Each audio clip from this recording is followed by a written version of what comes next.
Tapi yang sempat menjadi masalah adalah ternyata dia sudah punya konsultan sendiri dan udah punya kontraktor lain sebagai pembanding gitu ya. Selamat datang di channel Kontraktor versus Owner. Pada video kali ini saya akan menceritakan pengalaman seseorang yang bekerja di kontraktor ya.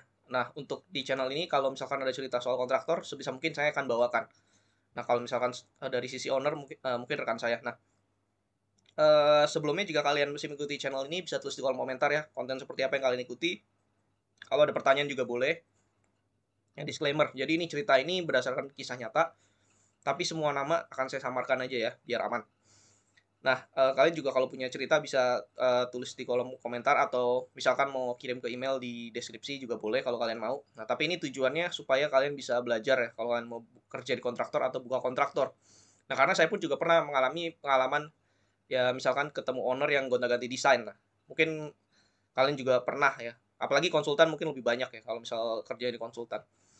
Lebih parah bahkan. Nah, ini uh, jadi ceritanya ada seseorang gitu ya. Dia itu kerja di kontraktor dan dia ini ditugaskan untuk membuat penawaran sebuah bangunan 3 lantai. Nah, yang menjadi masalah itu adalah lokasi dari bangunannya itu adalah di perumahan elit. Nah, uh, seperti yang kalian tahu ya kan nggak bisa sembarangan ya kalau di perumahan seperti itu ya. Nah, ini pun kalau misalnya saya di posisi itu juga saya pasti akan ragu. Nah, jadi singkat cerita ya dibuatlah penawarannya itu. Jadi bangunan 3 lantai, ini fungsinya itu untuk penampungan kolam gitu ya. Entah mungkin mau budidaya hewan laut apa gimana. Pokoknya intinya seperti itu.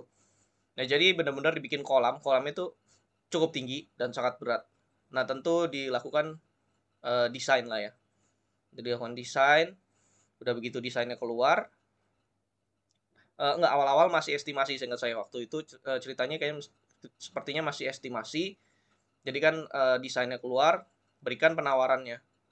Nah, berikan penawarannya, habis itu dilihat ada revisi-revisi lah, dilakukan revisi, balik lagi bolak-balik sih seperti biasa lah normal kalau dalam proses ini.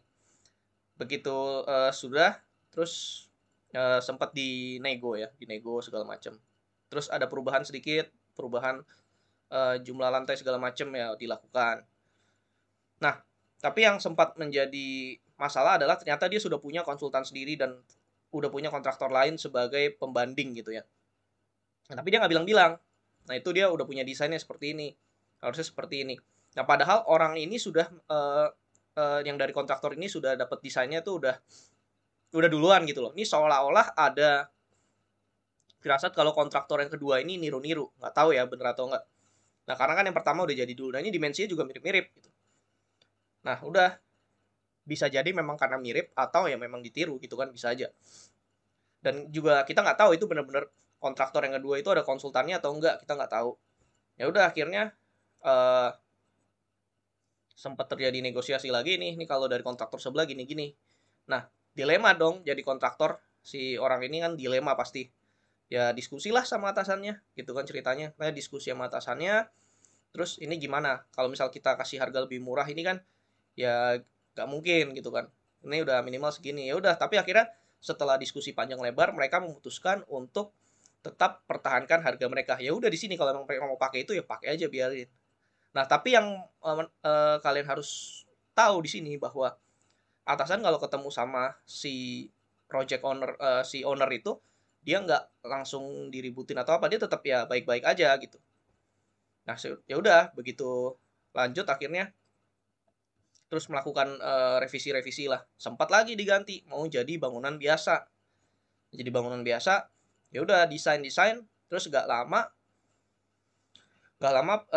entah gimana proyeknya itu terhenti, ini negosiasinya terhenti, belum sampai proyek ya. Terhenti sampai sekian lama, kurang lebih ada jarak setahun tiba-tiba dihubungi lagi, minta lagi, dihitungin lagi untuk kolamnya lagi. Akhirnya dibikin lagi, dihitung lagi. Dan itu ya hampir setahun dan akhirnya kalau berdasarkan cerita yang saya dapat itu sampai setahun tuh belum dibangun-bangun juga. Nggak tahu kelanjutannya gimana, belum ada ceritanya lagi.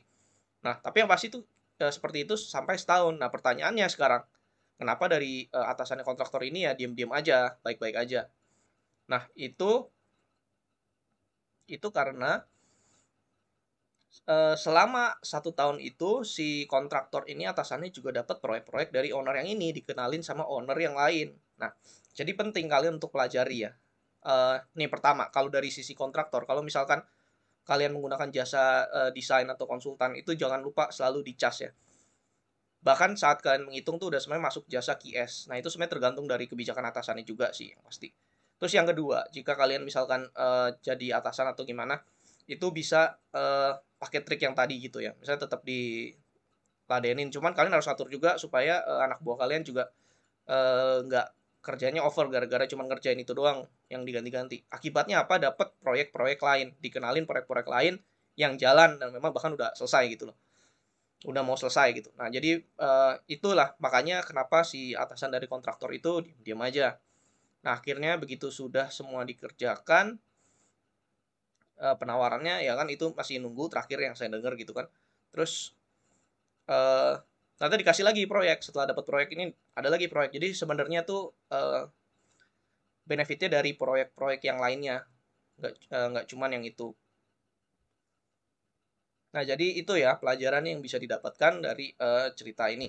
Meskipun dari sisi kontraktor si orangnya ini cerita, ya pasti jenuh lah disuruh ngitung berulang-ulang gitu kan, dimensinya diganti segala macem.